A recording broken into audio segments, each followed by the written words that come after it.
Saint Martin আসলে দিয়ে দিতে হচ্ছে?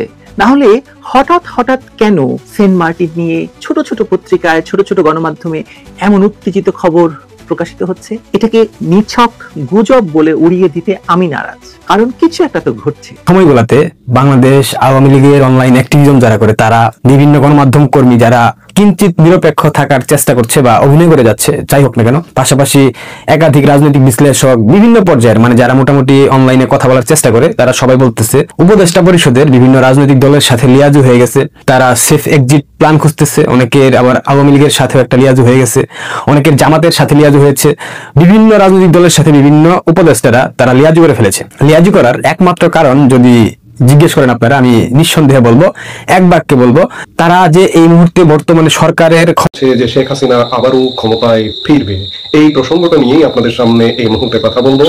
এই কথাটি আমার নয়, কিংবা শেখ হাসিনারও নয়, কিংবা আওয়ামী লীগেরও নয়। এই কথাটি কে বলেছেন? একটু পুরনো, কয়েকদিন আগে যখন বাংলাদেশের প্রধান উপদেষ্টা doctor Mohammad Yunus new York সফরে গিয়েছিলেন, তখন এক সাক্ষাৎকারে তিনি বলেছেন যে ভারত এখনো আশা করছে যে শেখ হাসিনা আবারও ক্ষমতায় ফিরবেন। তিনি সাক্ষাৎকারে বলেছিলেন যে ভারতের স্বার্থ সম্পর্কিত এক প্রশ্নের উত্তরে তারা, অর্থাৎ ভারত, বরাবরই তাকে সমর্থন করে আসছে। মানুষের মুখ দিয়ে যা বের হয় এবং মানুষ যেটা আশা করে, যেটা আতঙ্কগ্রস্ত হয়, যেটা ভয় পায়, আসলে সেটাই ঘটতে থাকে। কথাগুলো বললাম এই কারণে যে 2025 সনের আগস্ট মাস নিয়ে এই মুহূর্তে বাংলাদেশের মানুষ অহরহ যে কথাগুলো বলছে, এটিকে ব্ল্যাক আগস্ট হিসেবে যেভাবে অভিহিত করছে, আমি আমার জীবনে কখনো কোনো মাস নিয়ে এভাবে মানুষজনকে কথা বলতে শুনিনি।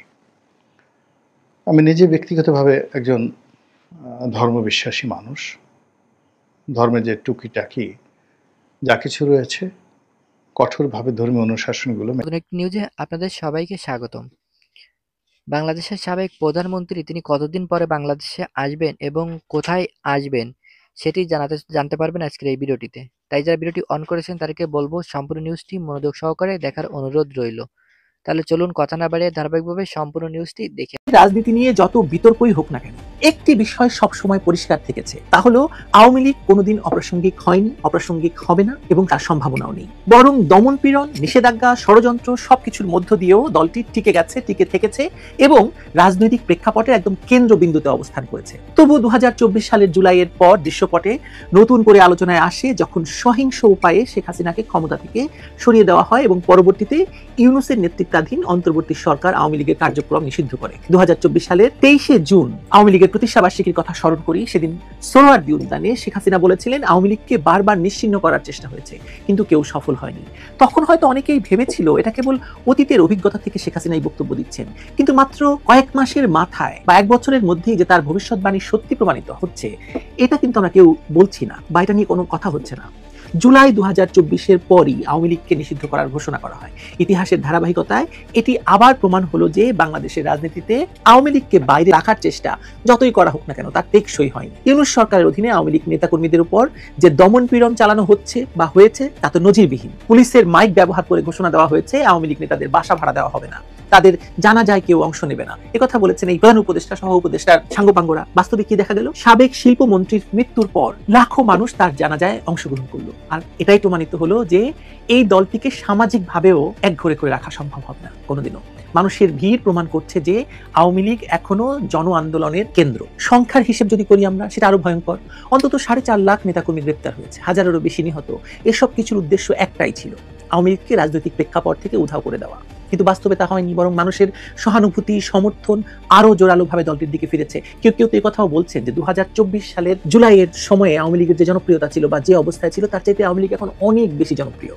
এবং অনেক মানুষ মনে করছেন যে আওয়ামী লীগ ফিরে আসা মানে হচ্ছে বাংলাদেশের দৃশ্যপট বদলে যাওয়া, বাংলাদেশের ভাগ্য বদলে যাওয়া, বাংলাদেশ যে অচলায়তনের মধ্যে পড়েছে সেটা বদলে যাওয়া। জাতিসংঘের সাধারণ পরিষদে 104 জন লটবহন নিয়ে ডক্টর ইউনূস যোগদান করতে গিয়ে সেখানে তিনি মিডিয়ার সঙ্গে কথা বলেছেন। জিটিওর মেহেদী হাসানকে এক সাক্ষাৎকারে ইউনূস বলেছেন যে ফেব্রুয়ারির আগে নির্বাচন হলে তা আওয়ামী লীগের পক্ষে যাবে, কারণ তাদের সাংগঠনিক শক্তি এখনো প্রভাবশালী। তাই নির্বাচন পিছিয়ে দেওয়ার যুক্তি হলো অন্য দলগুলোকে সুযোগ করে দেওয়া। তার দাবি আওয়ামী লীগ ক্ষমতা এলে তারা দমন নীতি চালু করবে, মানবাধিকার লঙ্ঘন করবে। সুতরাং গণতন্ত্র রক্ষায় নাকি অন্তর্বর্তীভাবে আওয়ামী লীগকে বাইরে রাখা তাদের দরকার। এখানে প্রশ্ন তুলতেই পারেন আপনারা, গণতন্ত্র রক্ষার নামে যে দলটি বাংলাদেশ স্বাধীন করেছে এবং যে দলটি 2024 সালের জুলাই মাসে সন্ত্রাসের মাধ্যমে ক্ষমতা দখলকে ঠেকানোর জন্য কাজ করেছে, বাংলাদেশকে রক্ষায় কাজ করেছে, তাদের নিষিদ্ধ করা কোন ধরনের গণতন্ত্র বলেন তো? আন্তর্জাতিক মানবাধিকার আইনে ভোটাধিকার একটি মৌলিক অধিকার যা কেবল ন্যূনতম শর্তে সীমাবদ্ধ হতে পারে, যেমন বয়স সীমা। জাতিসংঘের হিউম্যান রাইটস কমিটির জেনারেল কমেন্ট নাম্বার 25 1996 স্পষ্টভাবে বলছে যে কোনো প্রধান রাজনৈতিক দলকে নির্বাচন থেকে বাদ দেওয়া ভোটারদের অধিকার লঙ্ঘন ছাড়া কিছু নয়। OHCHR এরাও একাধিকবার ঘোষণা দিয়েছে যে বাংলাদেশে অন্তর্ভুক্তিমূলক নির্বাচন ছাড়া গণতন্ত্র ফেরানো সম্ভব নয়। তাহলে ইউনূসের যুক্তি আসলে গণতান্ত্রিক নয়, মানে এ তো নির্বাচনী প্রকৌশল, ইলেকশন ইঞ্জিনিয়ারিং। আওয়ামী লীগ নিষিদ্ধ করার চেষ্টা নতুন কিছু নয়, যে কথা আমি শুরুতে বলেছি। স্টেটমেন্ট দিত দুদিন পূর্বে হিরো আলমকে মেরে ফাটিয়ে ফেলেছে একদম। তার যে এলাকা, সে মহানগর থাকে রামপুরা, কিন্তু বনশ্রী এলাকাতে তাকে মারপিট করা হয়েছে এবং এনসিপির তথাকথিত সন্ত্রাসীরা হিরো আলমের গায়ে হাত তুলেছে। কিন্তু এখন পর্যন্ত অন্তর্বর্তীকালীন সরকার এবং মানবাধিকার কোনো সংস্থার পক্ষ থেকে কোনো প্রকার স্টেটমেন্ট আমরা দেখি নাই। কিন্তু এটা যদি আওয়ামী লীগের আমলে ঘটতো, বিলিভ মি, ফ্রান্স এম্বাসি, মার্কিন এম্বাসি থেকে শুরু করে পশ্চিমা বিশ্বের যতগুলো দালাল এম্বাসি বাংলাদেশে আছে, প্রত্যেকটা এম্বাসি থেকে স্টেটমেন্ট আসতো। কিন্তু এখন সেটা আসতেছে না। এখন বাংলাদেশে আর মানবাধিকার হরণ করা হচ্ছে না। হিরো আলমদের মানবাধিকার হরণ শুধুমাত্র আওয়ামী লীগ থাকাকালীন হয়, এর বাইরে যারা থাকে তারা কখনো এগুলো করে না। তারা প্রত্যেকেই স্বর্গ থেকে নবুয়াত প্রাপ্ত। তাদের কেন অন্যায় হবে, তাদের কেন ভুল হবে, এটা তো বলাটাই আসলে বৃথা। এটা বলাই ঠিক না, বললে তিমান থাকবে না। নুরুল হক নূর, আপনারা তাকে অবশ্যই চিনেন। 2023 সালে ইসরায়েলের মোসাদের যে এজেন্ট মেহেদি এন সাফাদির সাথে একটা বৈঠক করেছিল 2023 সালে নুরুল হক নূর, এবং সেটা সোশ্যাল মিডিয়াতে মোটামুটি ভালোই ভাইরাল হয়েছিল। এরপর তাকে ইসরায়েলের এজেন্ট বলা হতো, মোসাদের এজেন্ট বলা হতো। 29 আগস্ট নুরুল হক নূরকে সেনাবাহিনী বেধড়ক পিটিয়েছে।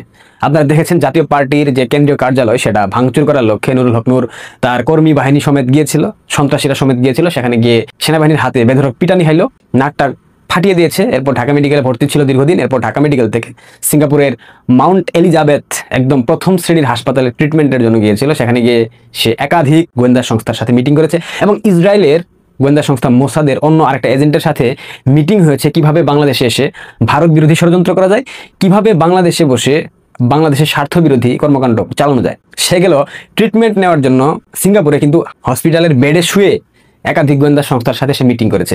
তারা ভাবে এগুলা তথ্য পৃথিবীর অন্য কেউ জানবে না। তারা ভাবে হসপিটালে কোনো সিসি ক্যামেরা নাই, তারা ভাবে হসপিটালে কোনো এজেন্ট নাই, তারা ভাবে হসপিটাল থেকে কোনো প্রকার তথ্য বাইরে বের হবে না। এই 21 শতাব্দীতে সে ধরনের সংকীর্ণ চিন্তা ভাবনা করলে কি হবে নুরুল হক নূর? এই যে ইসরায়েলের এজেন্টের সাথে, মোসাদের এজেন্টের সাথে সাক্ষাৎ করলা, দেশকে কিভাবে উচ্ছৃঙ্খল পরিস্থিতির দিকে ঠেলে দেওয়া যায়, কিভাবে উত্তপ্ত করতে হয়, কিভাবে ফান্ডিং আসবে, এগুলা বৈঠক করে আসলা। আর গতকালকে আমি কিছু প্রতিবাদী কথা বলেছিলাম। বর্তমান সরকার, আগের সরকারগুলোরও সমালোচনা করেছি। বর্তমানে যে সরকার ক্ষমতায় আছে, এই অথর্ব সরকার দেশের উন্নয়নে গত 14 মাসে কোনো কাজ করেনি এবং দেশের আইন শৃঙ্খলা পরিস্থিতি এতই নাজুক যে আমি দেশে যেতে চাইলেও আমার সাহস হয় না। কারণ মানুষের জানমালের নিরাপত্তা, মা বোনের জানমালের নিরাপত্তা, ইজ্জতের নিরাপত্তা প্রথম দরকার, সেটারই অভাব। তো আশা করি এই অবস্থা থেকে আমরা কেটে উঠব। একদিন দেশের রাজনৈতিক অবস্থা আমি মনে করি শান্ত হবে, প্রতিটি মানুষ এগিয়ে আসবে উন্নয়ন কর্মকাণ্ডে এবং প্রতিটি মানুষ স্বনির্ভর হবে।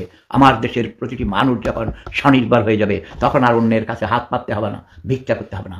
সবাই আসুন আমরা দোয়া করি, হে মাওলা মহান স্রষ্টা, আমাদের প্রতিটি মানুষকে স্বনির্ভর হওয়ার তৌফিক দান করুন, আমিন সুম্মা আমিন। সরকারি কর্মকর্তা যারা আছেন তাদেরও আমি সহযোগিতা কামনা করছি। আমার স্থানীয় যুবক যুবতী তথা গণ্যমান্য যারা মুরব্বী শ্রেণী আছেন, তাদের সহযোগিতা, প্রত্যেকের প্রতিটি মানুষের সহযোগিতা না হলে কোনো প্রতিষ্ঠান গড়ে ওঠেনি কখনো। এককভাবে কেউ পারে না, কেউ শুরু করে আর অন্যরা এসে তাকে সহযোগিতার মাধ্যমে সামনের দিকে এগিয়ে নিয়ে যায়। যেমন করে আমার গ্রামে, চড়িয়ারা গ্রামে 1916 সালে আমার সম্পর্কে একজন জ্যাঠাজি, আমার দাদা সহ আরও অনেকেই, সেই জ্যাঠাজির নাম স্মরণ না করলে হয় না, জ্ঞানের প্রদীপ জ্বেলেছেন চড়িয়ারা গ্রাম তথা ওই অঞ্চলে।